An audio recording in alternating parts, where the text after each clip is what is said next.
Талгат Осмонов атындагы Жалал Абад мамлекеттик университетинин алдындагы Жалал Абад коллежинин математиканы окутуу усулу предметинин мугалими Мамбеткожоева Анар Кан Садеровнанын математиканы окутуунун усул предметинин башталгыч класстарда окулуп үйрөтүлүүчү негизги чоңдуктар темасы боюнча БКМ бюджет чөнжөт тайпасынын студенти Кальянова Айнуранын өз алдынча ишинин баяндамасы.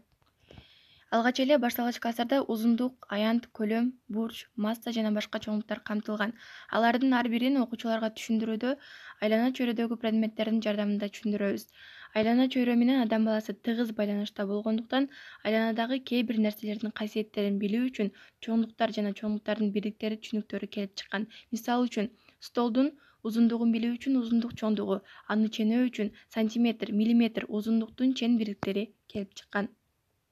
Узундук чоңдугу тууралуу балдарда мектепке чейин эле маалымат болот. Бул чоңдуктар окутуп үйрөтүү 4-класска чейин жүргүзүлөт. 2-класста метр, 3-класста миллиметр түшүнүктөрү тааныштырылат.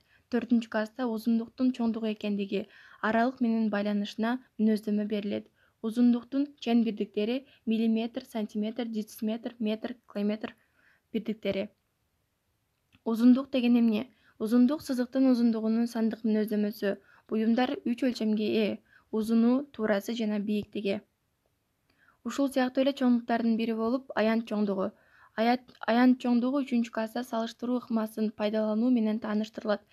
Башка айтканда, нерселерди бетме-бет салыштыруудан аянтты табууга болот. Бирок көпчүлүк учурда мындай салыштыруу пайдалуу эмес болгонуна байланыштуу аянттын чен бирдиктери келип чыккан. Аянттын бирдиктери 3-4-класстардан баштап балада калыптанат. Тик бурчтуктун жана квадраттын аянтын табуу үчүн тийиштүү формулаларды пайдаланып, мисал-маселелерди балдар чыгара башташат. Бул жерде тик бурчтуктун аянтын табууга мисал берилген. Аянтты S самгасы менен белгилеп, ушундай эле чоңдуктардын бири масса чоңдугу. Масса чоңдугу негизги физикалык чоңдук болуп эсептелет. Масса тууралуу маалыматты балдар бир тектүү нерселерди көтөрүү, салыштыруу аркылуу ала алат. 2-класста масса түшүнүгү киргизилет, бирок масса деген аталышта эмес, салмак аталышында киргизилет. Массанын чен бирдиктери грамм, килограмм, центнер, тонна. Мына ушуну менен башталгыч класста окутулуучу чоңдуктар темасы боюнча кыскача баяндамам аяктады. Көңүл бурганыңыздар үчүн чоң рахмат.